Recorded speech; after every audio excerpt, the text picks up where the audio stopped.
Olá pessoal, na nossa aula de hoje nós iremos fazer a correção da atividade. Primeira pergunta, questão simples do livro de vocês. Qual é a diferença entre o movimento retilíneo uniformemente acelerado e o movimento retilíneo uniformemente retardado? Resposta: no movimento retilíneo uniformemente acelerado, a velocidade aumenta com a aceleração constante. E no movimento retilíneo uniformemente retardado, a velocidade diminui com a aceleração constante. Então, está respondida a quinta questão. Vamos à próxima. Um carro percorre um trecho retilíneo de uma estrada e sua velocidade varia com o tempo, de acordo com as informações abaixo. Então, nós temos na primeira linha os intervalos de tempo, na segunda linha da tabela, a variação de velocidade. Vamos à primeira pergunta. Letra A. Em quais intervalos de tempo a aceleração é positiva? Então, lembrando, no movimento uniformemente variado, a aceleração é positiva quando a velocidade aumenta com o tempo, ou seja, quando nós temos movimento acelerado, a aceleração é positiva. E no movimento retardado, nós temos aceleração negativa. Então, vejamos o diagrama. Podemos perceber que no primeiro instante, a velocidade é 14 metros por segundo. No segundo instante, 18 metros por segundo. No terceiro instante, a velocidade aumenta para 22 metros por segundo. No quarto instante, no instante 6 segundos, a velocidade se mantém constante. Então, podemos perceber, de 14 até 22, a velocidade aumenta. Então, nos instantes de 0, 2 e 4 segundos, o movimento é acelerado e a aceleração será positiva. Então, na primeira pergunta da letra A, pergunta quais intervalos de tempo a aceleração é positiva. Então, dos instantes de 0 a 4 segundos, a aceleração é positiva, porque está aumentando a velocidade, de 14, 18 até 22 metros por segundo.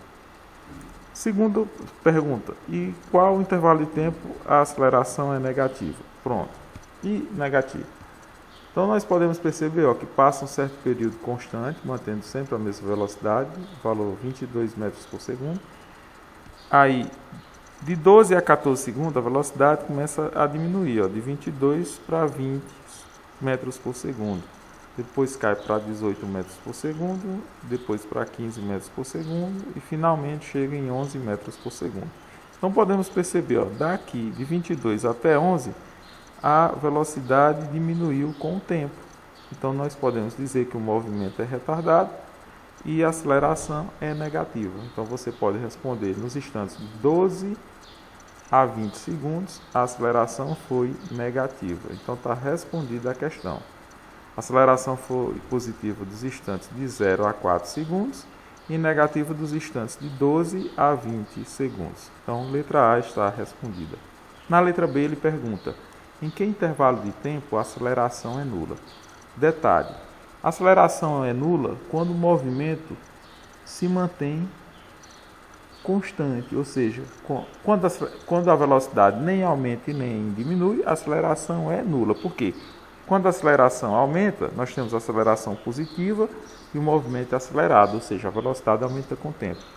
Quando há uma diminuição de velocidade no decorrer do tempo, o movimento é retardado e a aceleração negativa.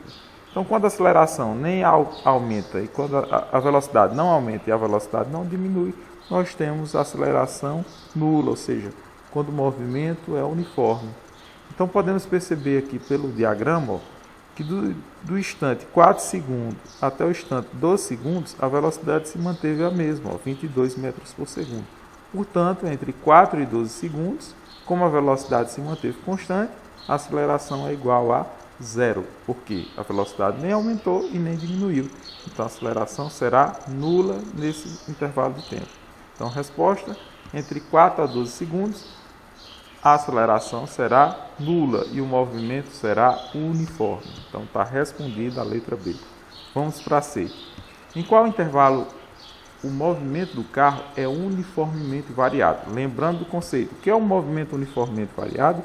quando o móvel sofre iguais variações de velocidade em iguais intervalos de tempo. Se a gente for voltar para a tabela, nós temos, nesse primeiro momento, a velocidade, pode observar que o tempo está aumentando a cada 2 segundos. Então temos intervalos de tempos iguais na tabela. 0 mais 2 dá 2, 2 mais 2 dá 4, 4 mais 2 dá 6 e assim sucessivamente. Sempre em 2 em 2. Já a velocidade, no primeiro momento está 14, aumentou para 18, então aumentou 4. 14 mais 4 dá 18. De 18 para 22, aumentou mais 4 segundos. 18 até 22, 18 mais 4, 22. Aí de 22, de 4 segundos até 12 segundos, não houve aumento de velocidade nem diminuição, então se manteve constante. Então nós temos movimento variado entre no instante 0 a 4 segundos, porque a velocidade aumentou 4 metros por segundo em cada instante, a velocidade aumentou em 4 metros por segundo a cada instante. Então nós temos variação de velocidade igual, porque foi 4, depois mais 4, e intervalos de tempos iguais, de 0 a 2 e de 2 a 4. Aumentou a cada 2 segundos, a velocidade aumentou 4 metros por segundo. Então nós temos aqui nesse primeiro período, entre 0 e 4 segundos, movimento uniformemente variado. Passado de 4 a 12 segundos, com movimento uniforme, nós temos aqui, decrescendo. De 22 para 20, a velocidade diminuiu menos 2 metros por segundo. De 20 a 18 também diminuiu menos 2 metros por segundo. Já entre 16 e 18 segundos, a velocidade diminuiu menos 3 metros por segundo. Então já deixa de ser movimento uniforme variado, porque a variação de velocidade já foi maior. Entre 18 a 20 segundos, foi de menos 4 metros por segundo, porque 15 menos 4 dá 11. Então já variou diferentemente dos outros. Mas podemos registrar aqui entre 12 e 16 segundos uma variação de velocidade que a cada 2 segundos a variação de velocidade foi de menos 2 metros por segundo.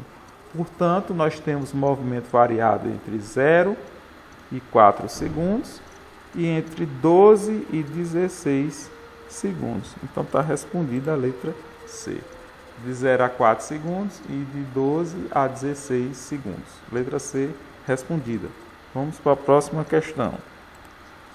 Questão 10. Durante um teste de arrancada, um veículo percorre 100 metros em linha reta num tempo de 5 segundos. A pergunta: qual é a aceleração escalar do veículo, supondo que seja constante durante o percurso? Então, se a aceleração é constante durante o percurso, movimento uniformemente variado. Então, eles nos deu a posição final do móvel, 100 metros. Ele nos deu o tempo, que foi de 5 segundos. Ele quer saber a aceleração do carro. E vamos adotar, como ele não deu a posição inicial, vamos adotar que seja 0. Sempre que na pergunta não der a posição, gente, vamos adotar como 0, tá bom? Então, substituindo valores, nós temos, sempre para calcular, quando tiver uma questão pedindo para calcular a posição do móvel, nós vamos usar a função horária da posição para o movimento uniformemente variado. O famoso sorvetão, porque a fórmula é bem grande. Posição final, S é igual a posição inicial, S0, mais velocidade inicial, V0, vezes o tempo, mais aceleração dividido por 2 vezes o tempo ao quadrado. Substituindo valores, temos posição inicial vale 100, posição final vale 100 metros, posição inicial vamos adotar que seja 0, partindo da origem. Sempre que a pergunta não vier o valor da posição inicial, adote a origem da posição, que é igual a 0. Velocidade inicial foi uma arrancada, então partiu do repouso, velocidade inicial 0, vezes o tempo, que foi de 5 segundos, aceleração, o x da questão, sobre 2, vezes o tempo, que vale 5 segundos ao quadrado. Efetuando os cálculos, teremos 100, 0 vezes 5 dá 0, 5 ao quadrado dá 25, então vai ficar 25 vezes A sobre 2, igual a 100. Porque se pegar o 25A mais 0 dá 25A. Então, essa é a nossa equação. Eu vou passar o 2, como está dividido com 25A nesse membro, ele passa para o outro membro com um sinal invertido. Então, se está de divisão, vai como multiplicação. 100 vezes 2 dá 200.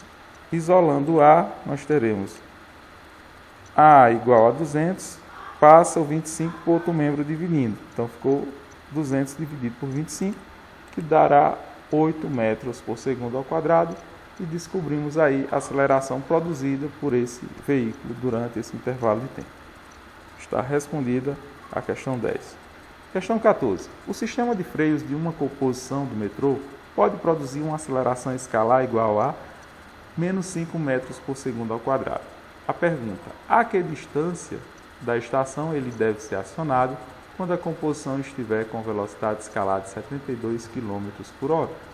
Então vamos lá. A questão nos dá a aceleração, menos 5 metros por segundo, porque é a questão de frenagem, então a velocidade vai diminuir com o tempo, nós temos um movimento retardado, portanto, aceleração negativa. Ele quer saber a que distância da estação esse metrô deve estar para acionar os freios, para ele parar. Ele quer saber o deslocamento do trem, ΔS. Ele diz que o metrô está com velocidade inicial, como ele disse que está com velocidade de 72 km por hora, então essa é a nossa velocidade inicial, quando vai começar o processo de frenagem. Quando ele para na estação, velocidade final igual a zero. Vai entrar em repouso, estado de repouso, velocidade igual a zero. Portanto, a nossa velocidade final é igual a zero. Pronto, a única questão que nós devemos fazer com os dados é com a velocidade inicial. Como está em km por hora, para jogar na fórmula, devemos dividir por 3,6. Deixar em unidade SI, que é o metro por segundo. Então, 72 dividido por 3,6 dará 20 metros por segundo. Pronto. Perceba que na pergunta não deu tempo. Quando a pergunta não der o tempo, você utiliza a equação de Torricelli. Equação de Torricelli ou equação de Torricelli. A equação de Torricelli, lembrando lá da aula passada, é igual a velocidade final ao quadrado, mais velocidade inicial ao quadrado, mais 2 vezes a aceleração vezes o deslocamento, que é o ΔS. Pronto, temos todos os dados, só substituir os valores. Velocidade final é zero, então fica zero ao quadrado. Velocidade inicial é 20 metros por segundo, então 20 ao quadrado, mais 2, vezes a aceleração, que é negativa, menos 5, vezes o ΔS, que é o x da questão. Fazendo os cálculos, 0 ao quadrado dá 0, 20 ao quadrado dá 400, joguinho de sinal, mais com menos dá menos, 2 vezes 5, 10, 10 vezes ΔS, como se fosse x, o ΔS, ficaria, se fosse na matemática, 10x, aqui fica menos 10 ΔS. Pronto. Que eu quero descobrir o valor do ΔS, então vou passar o ΔS para o primeiro membro, se está negativo ele vai positivo, ficando ΔS, 10 vezes ΔS igual a 400. Vamos isolar ΔS, passando 10 para o outro membro, com o sinal invertido, se está de multiplicação passa como divisão, 400 dividido por 10 dará 40 metros. Portanto, para o maquinista acionar os freios, ele tem que estar no mínimo a 40 metros da estação, para que ele pare na estação a essa distância. Então está respondida a questão 14, finaliza aqui a nossa correção. Até a próxima oportunidade, pessoal.